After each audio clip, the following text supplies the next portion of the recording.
Le Crédit Mutuel donne le la à l'Eurovision.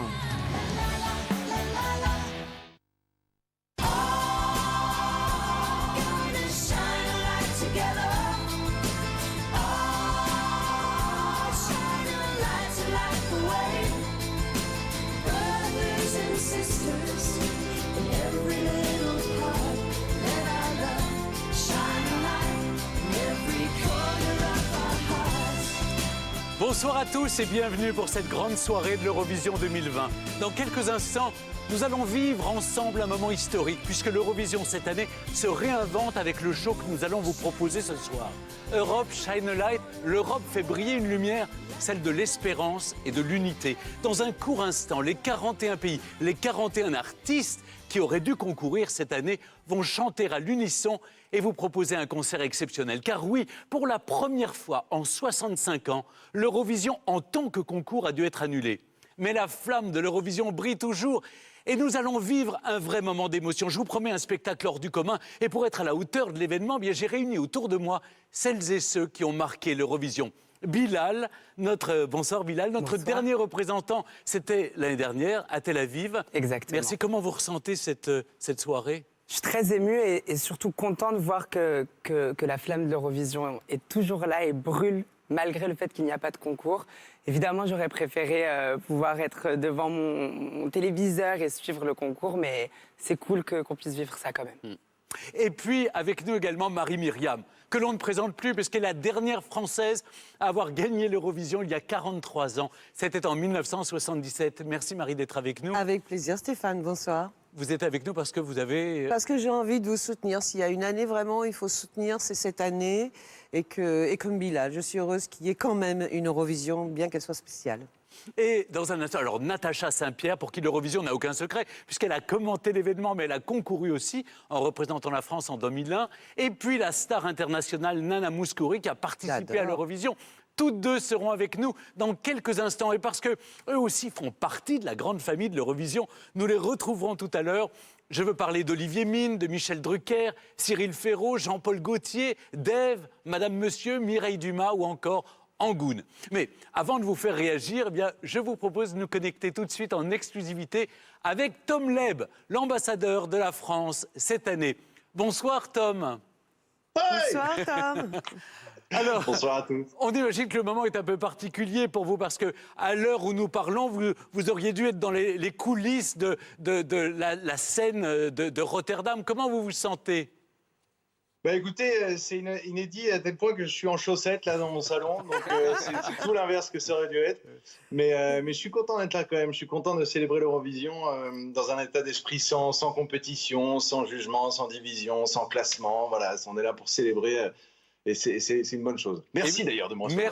Merci Tom, on va vous retrouver tout au long de la soirée. Évidemment, il y a pas mal de surprises qu'on vous réserve. On espère que les quelques 200 millions de téléspectateurs fidèles à l'Eurovision seront là pour nous soutenir et vous soutenir ce soir. On vous retrouve dans quelques minutes aux côtés des 40 autres artistes pour Europe Shine a Light. Un moment historique et bien une soirée exceptionnelle. Le programme nous réserve de belles surprises, des invités prestigieux, vous allez voir. Je vous souhaite de bien profiter de ce moment. Mais donc, je parlais de deux artistes de renommée internationale qui ont vécu l'aventure Eurovision, Natacha Saint-Pierre et Nana Mouskouri. Je crois que vous êtes avec nous.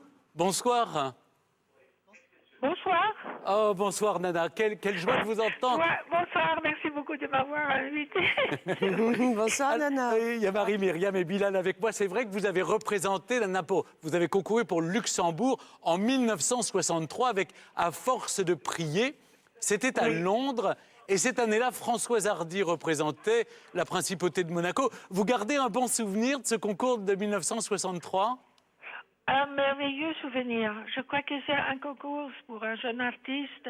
Aussi, c'est très important de s'exposer devant ce grand public de l'Eurovision, devant cette grande scène. Et vous savez, même si on gagne pas, c'est pas ça.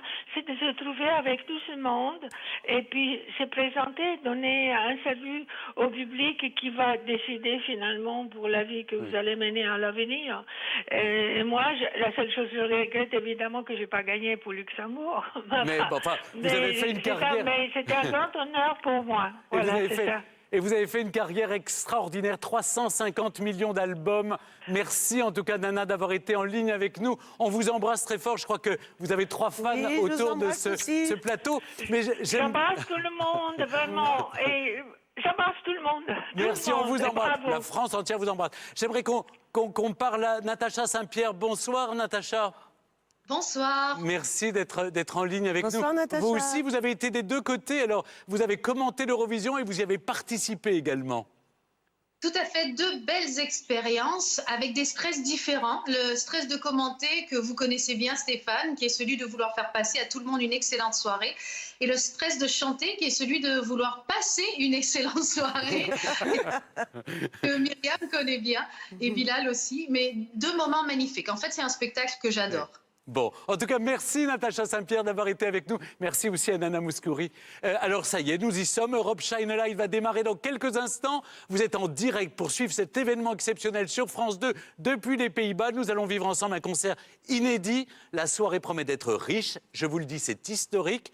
Toute l'Europe est en communion ce soir pour vivre ce moment en direct, un moment d'exception et pour contrer finalement ce virus qui nous empêche de nous retrouver tous ensemble. Vous savez, tous ensemble, des milliers de personnes à Rotterdam. Voilà, je crois que vous allez entendre Marc-Antoine Charpentier, le Te Deum, qui annonce bien l'Eurovision. Vous l'entendez?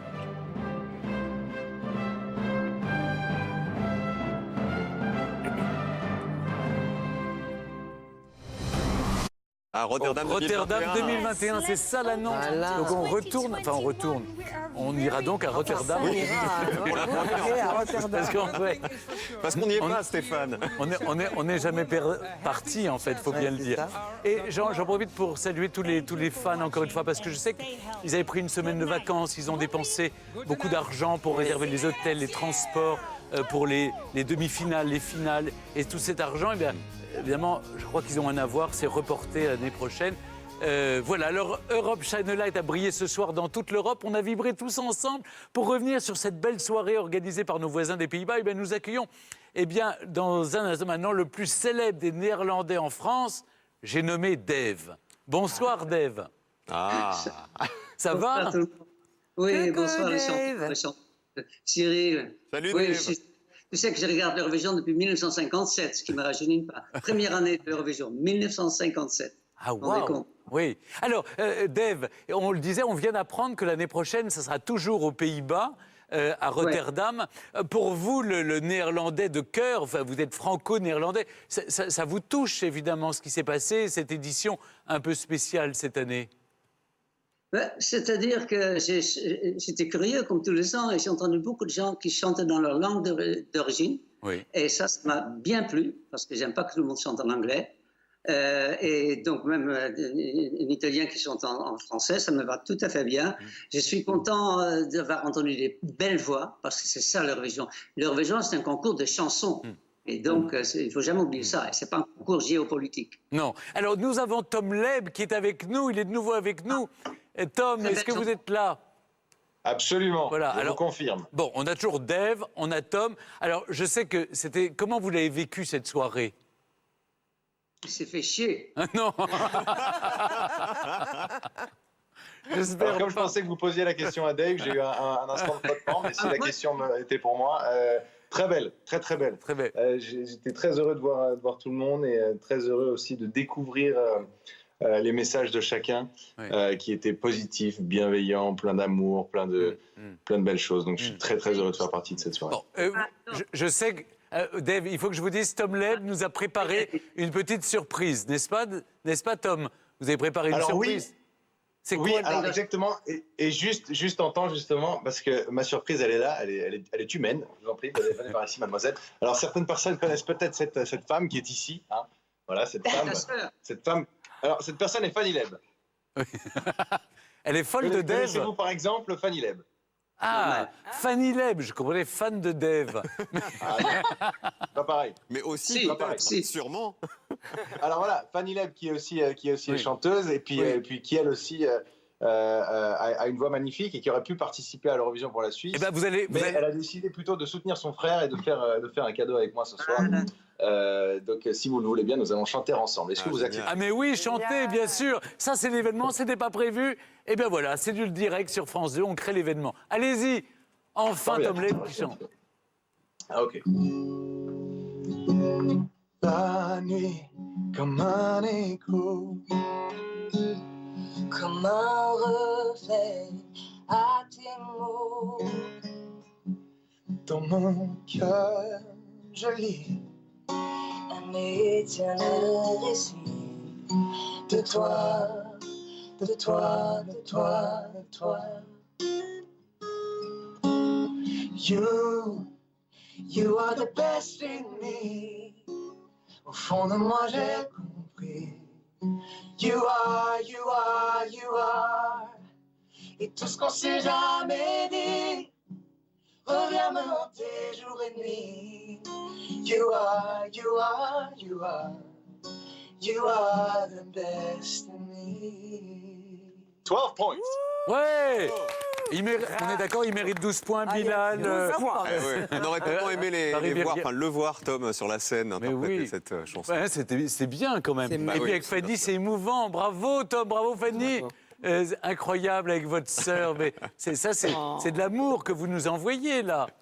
Mais bien sûr, parce que cette émission n'existe pas, au moins on donne un peu d'amour. Et puis je suis content de passer cette soirée avec toute ma famille d'ailleurs qui regarde à quelques mètres d'ici le téléviseur.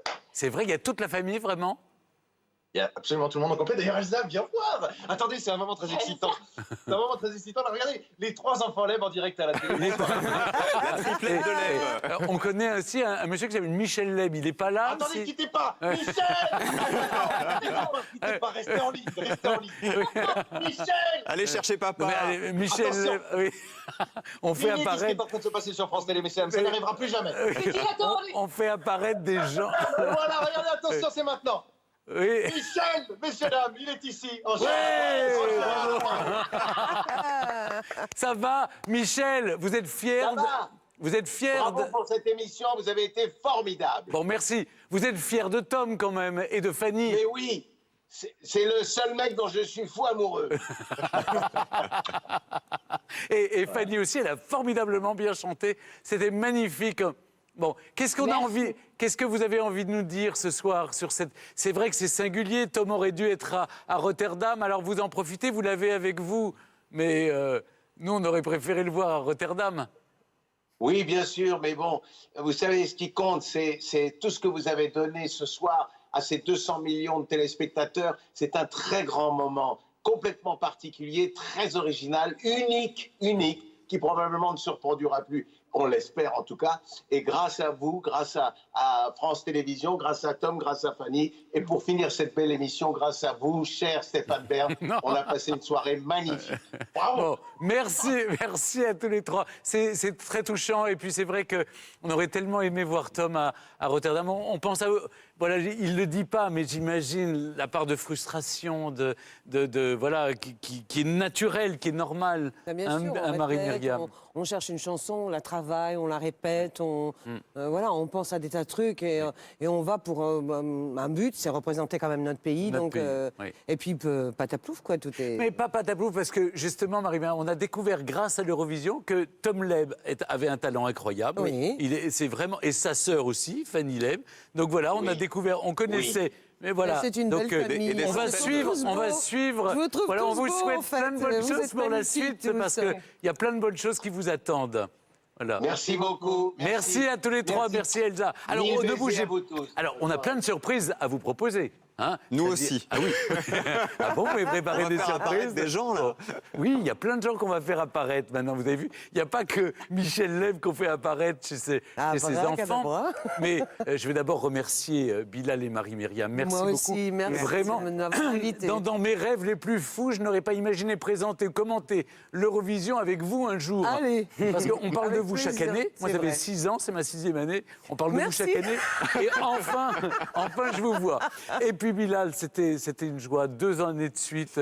Bon, j'espère que l'année prochaine, l'Eurovision aura vraiment lieu à Rotterdam en 2021.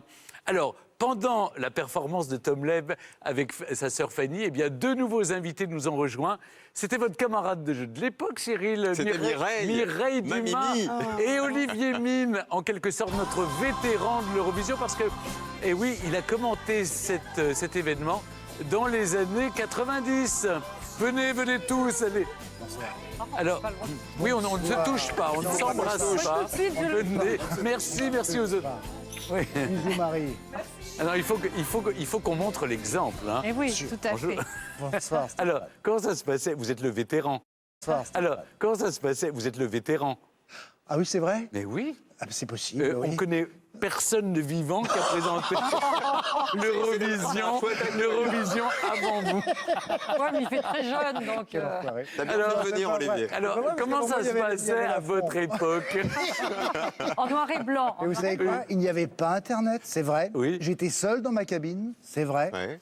Et surtout, on découvrait les choses souvent un peu en retard. Donc, j'ai beaucoup improvisé, au point d'ailleurs qu'en 95, quand j'ai commis mes premiers méfaits avec l'Eurovision, j'ai été en liberté totale. J'ai donc, parce que je trouvais que avant moi, il y avait une façon un peu, on va dire, solennelle de présenter le programme. Je me suis dit qu'il fallait peut-être changer un peu les choses. Donc je m'étais mis à traduire les chansons, à me moquer gentiment des tenues et parfois des chorégraphies. Et donc, bref, voilà, ça a donné un ton différent, on va dire, qui m'a valu une convocation à la présidence de France Télévisions de l'époque, je le précise, bien entendu, qui eux-mêmes avaient été convoqués par l'UER, qui leur avait dit, écoutez, il faudrait vraiment maintenant que ça se change, parce que ce garçon n'est pas sortable. Ils m'ont remis encore 2 fois de suite après. Ah oui, quand même. J'ai fait 3 ans en tout. Ah oui. Mais comme Cyril, d'ailleurs. Oui, Cyril, vous avez 3 ans aussi. Et avec Mireille Dumas. 2 ans. Alors, 2 ans avec Mireille, Deux oui. ans Une année avec ensemble. Natacha Saint-Pierre. Comment ça s'est passé, votre duo, Mireille? Nous, c'était beaucoup plus glamour, parce qu'on était collés l'un à l'autre. Oui. Bien sûr, dans ces toutes petites cabines, moi j'ai eu l'impression d'arriver dans une ruche avec plein d'alvéoles. Oui, C'est vrai, c'est les vrai. cabines des commentateurs, on est tout collés l'un à l'autre. Oui. On doit. Puis il y avait la place de la carrure d'Olivier Mine, et il fallait vous mettre tous les deux dans la carrure d'Olivier Mais Mine. oui, alors, et lui, il m'appelait en permanence Mimi, toute la soirée. Mimi, c'était Il Mimi m'appelait et Sissi. Mimi. À un moment donné, j'ai craqué, je l'appelais Sissi. Et j'ai fait toute l'Eurovision en l'appelant Sissi, ce qui a semblé tout à fait normal à tout le monde.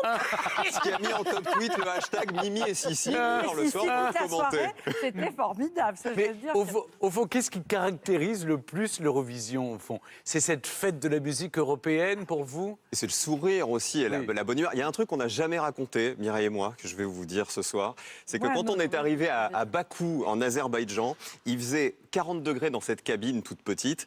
Et on nous a apporté des petits cocktails de fruits juste avant l'émission pour nous désaltérer. On a bu ça cul sec avec Mireille. Et au bout de 10 minutes, on a commencé à avoir des montées de chaleur.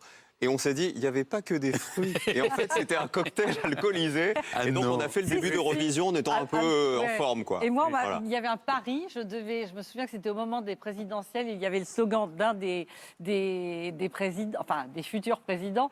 C'était le changement, c'est maintenant. Voilà, et Et Mireille je devais passer le changement, c'est maintenant, le plus de fois possible. Oui. Et je l'ai fait tout de suite. On avait tellement bien. On était en forme. Oui, vous aviez bu un peu, il faut le dire. Alors, À notre, à votre insu, évidemment. Oui, mais à l'insu de votre non, mais on degré. se tenait bien, hein. Alors, ce soir, c'est vrai que on rit, mais en même temps, on est un peu triste, parce que c'est vrai que l'Eurovision n'est pas dans les mêmes conditions qu'habituellement, et pour tous ces artistes, on pense à eux, c'est assez frustrant. Donc, c'est vrai qu'on leur rend hommage, on rend hommage aussi à tous ceux qui ont été douloureusement frappés par la pandémie partout en Europe. Et les artistes se sont tous mobilisés. Tom Leb est avec nous toujours. Est-ce qu'il y a peut-être quelque chose que vous aimeriez lui dire, Olivier et Mireille? Il a gagné. On lui dit que la France a gagné. Ah oui, il a bien sûr. gagné, non? Allez. Allez, on va lui remonter le moral, lui dire voilà. Bien sûr. Alors, Tom, vous êtes avec nous toujours. Moi, je suis une fan. Absolument, oui. Vous savez, Mireille Dumas est une fan. Oui. Salut, Tom. Qu'est-ce que vous aimez en lui? Bah, tout, savoir. Il est beau. Elle va dire Oui. ça, tu vas voir. Oui. Alors, Et je n'ai pas dit que j'aimerais commenter. Alors, peut-être Avec Mireille, Tom. faites un exercice Avec Tom. particulier. Oh, dites-moi. Imaginez que Tom, qui vient de chanter, maintenant vous ne le voyez pas, il ne vous entend pas, vous commentez. Je vous écoute. Oh non, ne me faites pas faire ça. Si, un mot sur lui, sa prestation, Son groove, l'artiste comme artiste. l'artiste qu'il est, son Oui. groove, cette espèce de spontanéité et en même temps de... Tu t'en sors bien? Oui. Non, mais c'est vrai, il a beaucoup. Vrai, il a du charme Non, mais comme il a un artiste, charme, incroyable. il a un charme beaucoup de talent. incroyable, Il a beaucoup de incroyable et talent. beaucoup de talent et vraiment et un très bel organe. Vous voyez? Il est 23 Ça y est, heures. Vous voyez, je c'est des sentais que ça allait démarrer. démarrer. Regardez, je me suis dit, allez, j'y vais parce que franchement... Et dire qu'on m'a convoqué pour les 23h15. propos qui étaient bien inférieurs à ceux qui viennent d'être proposés là. On a le droit. On a le droit. Tom, ça vous fait plaisir? Bah évidemment, vous pensez. Oui. Merci mille fois, Mireille. Merci Bah, beaucoup. Oui, oui. T'en prie. Mais voilà, en tout cas, vous voyez, on pense beaucoup à vous, on est vraiment de tout cœur avec vous.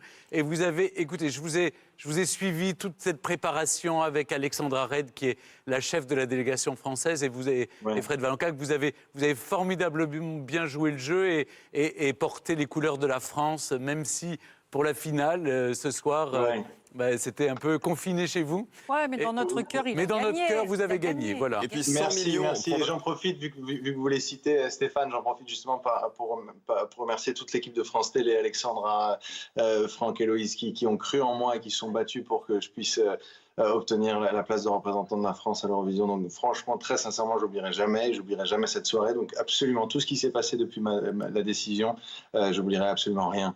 Donc merci du fond du cœur. Non, n'oubliez rien et nous, on ne vous oublie pas. Et on va continuer. On va continuer d'ailleurs à échanger ensemble sur votre expérience, les uns les autres. Toute la soirée de l'Eurovision 2020 continue de se raconter grâce notamment à un documentaire, un formidable documentaire, la grande histoire de l'Eurovision qui va suivre maintenant. Nous allons revenir sur 65 ans d'Eurovision avec des carrières exceptionnelles, des grandes chansons et bien sûr, vous y trouverez tous nos souvenirs aux uns et aux autres en tant que commentateurs. Cyril, merci, merci d'avoir Stéphane. participé. Un plaisir. Et un dernier petit mot pour Tom, quand même, c'est oui. que ce soir, j'imagine que plus de 100 millions de téléspectateurs à travers l'Europe l'auront vu chanter, auront vu cette chanson, et il peut être super fier de ça. Parce que nous, on était super fiers de lui, voilà, et de sa chanson. Bravo, Bravo Tom. à toi, Tom. Bravo à Tom, Merci. on l'embrasse très fort. Merci encore Cyril, Salut, c'était une joie de Stéphane. présenter, de commenter l'Eurovision Mais avec vous. grand plaisir, on y est arrivé. Et je vous embrasse de loin. C'était notre rêve. Je vous embrasse avec le cœur, évidemment, et les yeux. Je voudrais aussi surtout remercier une nouvelle fois, vraiment, chaleureusement, Tom, toute l'équipe. Vous avez été parfait ambassadeur. Quant à nous, on se retrouve juste après ce documentaire pour conclure cette grande soirée de l'Eurovision 2020. Place tout de suite à la grande histoire de l'Eurovision.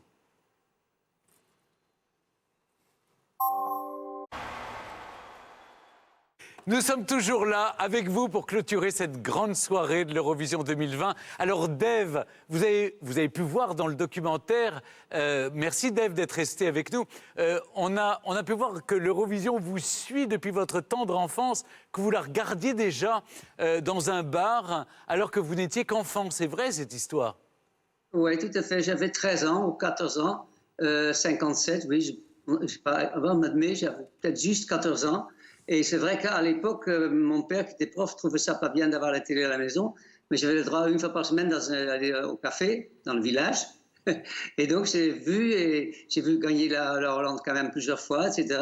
Et j'ai trouvé ça de plus en plus drôle, kitsch. Je dois dire qu'en France, la première fois que j'ai ri, c'était grâce à Olivier Mine, qui était le premier qui a été un peu insolent, et j'ai adoré ça. J'essaie de faire... Non, mais je dis, c'est pas, t'es trop vieux, t'inquiète pas, t'es tranquille.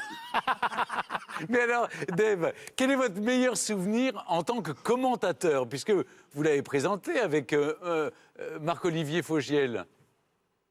Mon meilleur souvenir, c'est que grâce à ces 2 ans de suite, donc la première année à Copenhague et la deuxième année en Estonie, j'ai trouvé un ami.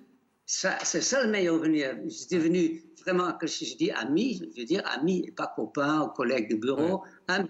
Grâce à ce travail à l'Eurovision, il y a une ambiance honnêtement très, très sympathique là-dedans. Oui. Sans aucune agressivité. Vous le savez vous-même, cher Stéphane, vous l'avez fait aussi. Il y a quelque chose de très chaleureux là-dedans. Même si, évidemment, on trouve ça kitsch, tout ce que vous voulez, on se fout des costumes. Nous, on a dit beaucoup de mal. Hein. Je me suis Je ne sais plus qui parlait tout à l'heure des fêtes. Ah, mais c'était Cyril qui disait qu'on avait très chaud. Moi, la deuxième année, je l'ai faite torse nu. Faut dire, quand ça a lieu, vraiment, on ne nous voit pas, nous, les commentateurs. Ouais. Donc c'est vrai que ça permet toutes les licences. Oui, on est dans un petit cage. Il vit vraiment, c'est un placard dans lequel on est, tu vois. On est entre la Russie d'un côté qui gueulait, qui buvait du vodka, et à droite, il y avait des Anglais qui buvaient de la Guinness. Et non, c'est un formidable souvenir. Oui. Vraiment. Ben, et si, je ne voudrais pas le refaire parce que ça ne peut pas être mieux. Ou alors peut-être avec Olivier Mine. Mireille, je t'adore, hein, t'inquiète pas. Ah non, mais voilà. Un compliment. Oui, merci, Dave. Il prend ça comme un compliment. Merci, Dave, d'avoir été avec nous. Alors, justement, Dave dit, Mireille et Olivier, que c'est un moment unique dans la vie de commenter l'Eurovision. C'est vrai, moi, je voudrais dire à Dave que lorsque je suis arrivée pour la première fois à Bakou pour présenter cette Eurovision donc en Azerbaïdjan, la première chose qu'on m'a dite, c'est attention, il ne faut pas aller aussi loin que Dave et Marco qui avaient passé la ligne rouge. Oui. C'était la première recommandation. Je peux ajouter un mot là-dessus? Oui. Parce que ce qu'on nous a reproché le plus, c'est parce qu'on avait dit que les chanteuses israéliennes faisaient juifs. Merde, ça me semble tellement logique. Ne recommence pas, Dave. Non, c'est pas la peine de recommencer ce soir, on va encore avoir des incidents. Oui, je ne voulais pas d'exemple. Mais il ne peut pas s'en empêcher. Ah oui, alors, c'est vrai que c'est un moment unique, il a raison, Dave, de dire qu'il y a une atmosphère, il y a une ambiance. Et puis, c'est vrai que la musique réunit l'Europe, là. On sent qu'il y a une communion. Il y a une communion, et à partir du moment où, en plus, tout ça est vécu en direct, que rien n'est enregistré, c'est vrai que tout d'un coup, tout le monde vibre à l'unisson sur les mêmes fréquences pendant plusieurs heures. C'est pas comme si un programme ne durait qu'1 heure et demie ou 2 heures. C'est toute une soirée, une partie de la nuit qui est prise par, en fait, ce programme.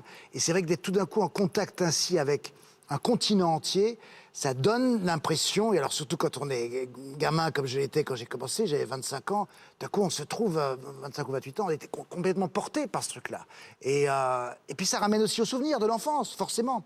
Ce qui est bizarre aussi, c'est que quand moi je suis arrivé à l'Eurovision comme commentateur, l'Eurovision avait très mauvaise presse. C'est devenu le programme le plus ringard de la télévision française. Plus personne n'en voulait. C'est la patate chaude de France Télévisions. Oui. Entre France 2 et France 3, c'était à celui qui ne voulait surtout pas la voir. Donc c'était encore sur la 2 à l'époque. Et ce qu'il y a de formidable, c'est que l'Eurovision a enfin été reconnu comme étant un programme qui avait toute sa place, bien sûr, à la fois dans l'Europe, mais également dans notre pays, parce que c'était assez injuste, en fait, ce qui s'était passé dans les années 90 avec l'Eurovision. Donc tout ça pour dire que... Le côté kitsch, de toute façon, c'est ce qu'il y a aussi de formidable. Moi, ce que je voudrais dire quand même, c'est que ce soir, c'est un formidable... Quand même, c'est un programme qui montre l'union, la solidarité. On vient de passer une période où chacun était chez soi. Les frontières sont encore fermées pour certaines. Et je trouve que là, c'est formidable parce qu'avec ces chansons, on a voyagé. Oui. Bien, enfin presque avec tout, hein, on peut dire. Oui. On va pas... on a plutôt bien voyagé, et je ne sais plus qui disait d'ailleurs que la chanson c'était un poème qui prenait l'air. C'est très joli, et ce soir on a vraiment pris l'air, et en plus l'avantage quand même de ce dispositif, malgré tout, dans cette contrainte, c'est qu'il n'y a pas de perdant. Exactement. Et je trouve que tout le monde est gagnant. Et c'est pas mal. C'est vrai que le côté, se réveiller le lendemain avec la gueule de bois, voilà, moi, j'en ai marre. C'est dur, en plus, quand on commente, franchement, l'Eurovision. Et que les points n'arrivent pas et que la soirée commence à... Voilà. Eh ben, en tout cas, merci. Merci, Mireille Dumas. Merci, Olivier. Merci à Dave. Encore une fois, merci à Tom Leb. Oui. Stéphane, une question que tous les téléspectateurs se posent, et moi aussi. Est-ce que l'année prochaine, Tom revient ou pas? C'est ça que j'aimerais savoir. Eh bien, c'est pas à nous d'en décider. Et donc, je n'ai pas la réponse à cette question. Non plus pour tous les artistes qui vont participer. Évidemment, ça va se décider dans les mois qui viennent. La seule certitude qu'on ait, eh bien, c'est que ça se fera à Rotterdam en 2021. Mais avant, merci en tout cas à tous. Merci à Tom, s'il nous regarde. On est avec lui, on continue à l'encourager. Il a dignement représenté la France. J'aimerais remercier aussi toutes les équipes qui, en coulisses, eh bien, font partie de cette grande famille de l'Eurovision. Alexandra Redamiel, qui est la directrice des divertissements de France Télévisions, mais aussi notre chef de la délégation, entouré de sa Dream Team, comme elle aime l'appeler, Frédéric Valencac, Héloïse Martin-Saint-Léon, Quentin Delors, que ferait-on sans lui? Xavier Bonnetin, Antoine Boilet, ah, je vois que tout le monde le connaît. Les équipes de France TV Studio, Ludovic Hurel et Nathalie Rouanet, la communication. Stéphanie Viodo-Bouiti pour le numérique. Nos administrateurs de production, Armel Montfort, Frédéric Lochelong, Sylviane Guisset, j'en oublie forcément. Voilà, l'Eurovision n'a pas dit son dernier mot, la lumière continue de briller. J'espère être là en 2021 pour continuer. Mais écoutez, je vais rester là pour être sûr d'y être à Rotterdam en 2021. En tout cas, Fort Boyard revient bientôt. On va vous retrouver, Olivier Mine. Il y a un livre qui sort aussi chez Séguier. Je tenais à le dire parce que j'aime beaucoup ce que vous faites. Mireille Dumas, vous êtes mon idole. Mes émissions et documentaires. Et vos documentaires. Et puis, tu sais quoi, Stéphane, grâce à Mireille, définitivement, puisque nous sommes en période de déconfinement, bas les masques. Oui. On peut en tout cas l'espérer pour les semaines qui viennent. Voilà. C'est vrai. On peut l'espérer. On pourrait remettre l'émission à l'antenne. Merci à tous de nous avoir suivis. Vous avez vu, malgré l'émotion, la tristesse, c'était vraiment une soirée historique. Eh bien, on a réussi à rire. J'espère que vous aussi, en nous regardant, vous avez passé un bon moment. Bonne nuit à tous et merci de nous avoir suivis pour ce concours de l'Eurovision un peu particulier 2020 sur France 2. Bravo Stéphane. Bravo.